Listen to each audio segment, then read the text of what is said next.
Assalamualaikum warahmatullahi wabarakatuh. Alhamdulillahilladzi huwal ahad al-wahidus samad yahdi lirrasyad bi khairi khalqika syafi'il umam ya rabbana salli alaihi sallim wal ali gharrikna bi bahril wahdah fi kulli halin daimah wa sa'ah amma ba'du. Pada kesempatan ini saya akan berbagi cerita tentang seorang ahli ibadah yang biasa disebut juga abid. Pada suatu saat seorang ahli ibadah itu meninggalkan keluarga dan masyarakatnya, pergi ke sebuah goa yang jauh dari keramaian, jauh dari kebisingan, jauh dari hiruk pikuk kesibukan duniawi, agar dia bisa melakukan ibadah dengan khusyuk. Setelah dia melakukan ibadah penuh dengan keikhlasan, penuh dengan kekhusyuan, selama 80 tahun dia beribadah, datanglah seorang malaikat yang bernama Jibril, yang diutus oleh Allah untuk menyampaikan pesan kepada ahli ibadah tersebut. Lalu malaikat Jibril pun berkata,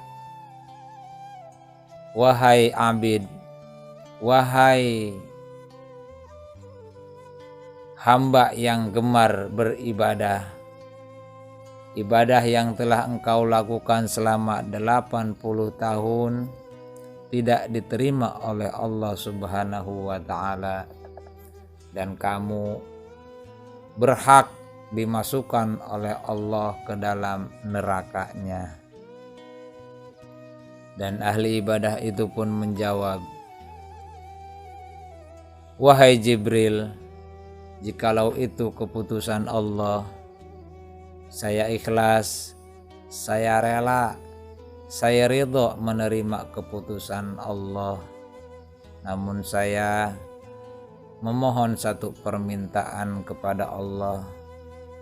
Tolong sampaikan kepada Allah." Lalu malaikat Jibril pun bertanya, "Apa yang kau minta dari Allah, wahai abid?" Dan ahli ibadah itu pun menjawab,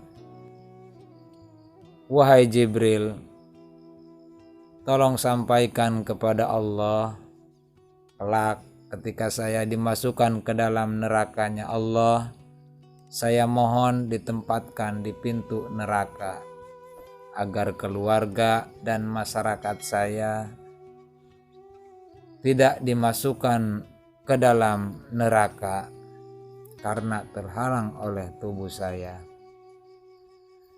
Dan malaikat Jibril pun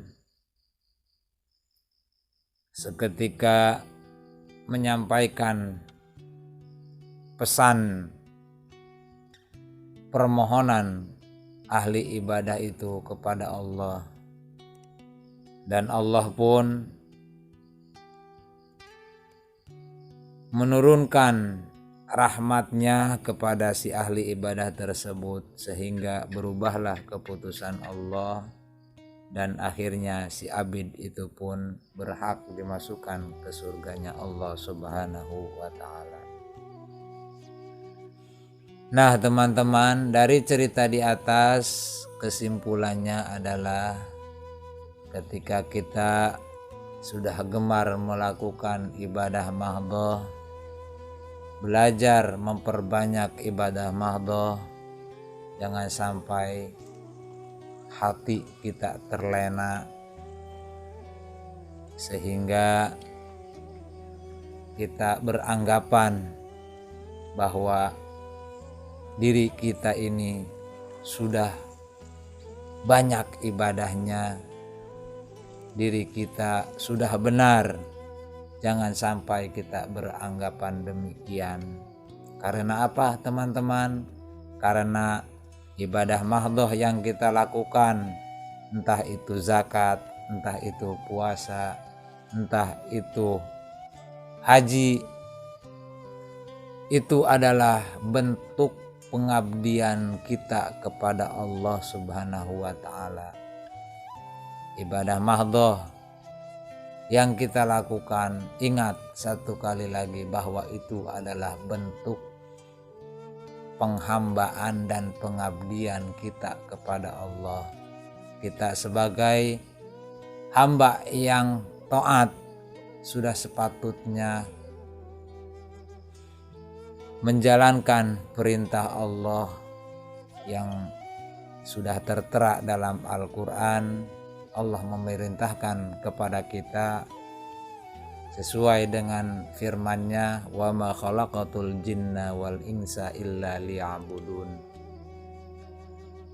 Nah, ingat ya teman-teman, saudara seiman, sekeyakinan, bahwa jangan sampai hati kita terlena karena ibadah-ibadah yang kita lakukan. Ingat bahwa rahmat Allah datangnya bukan dari ibadah mahdhah yang kita lakukan, akan tetapi rahmat Allah turun kepada kita lewat kebaikan-kebaikan yang kita lakukan. Kebaikan-kebaikan yang kita lakukan bukan saja ibadah mahdhah, akan tetapi kebaikan-kebaikan di sini lebih ke sosial, berbagi ke sesama, saling asah, saling asuh, saling menyayangi, baik itu si tua ke si yang kecil, baik itu si muslim ke non muslim. Intinya mari kita jalin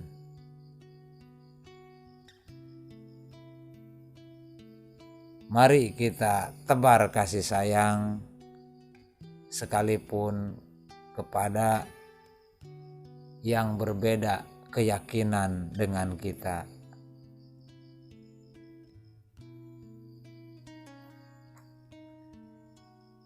Mungkin itulah hikmah yang dapat kita petik. Akhirul kalam, billahi taufiq wal hidayah. Assalamualaikum warahmatullahi wabarakatuh.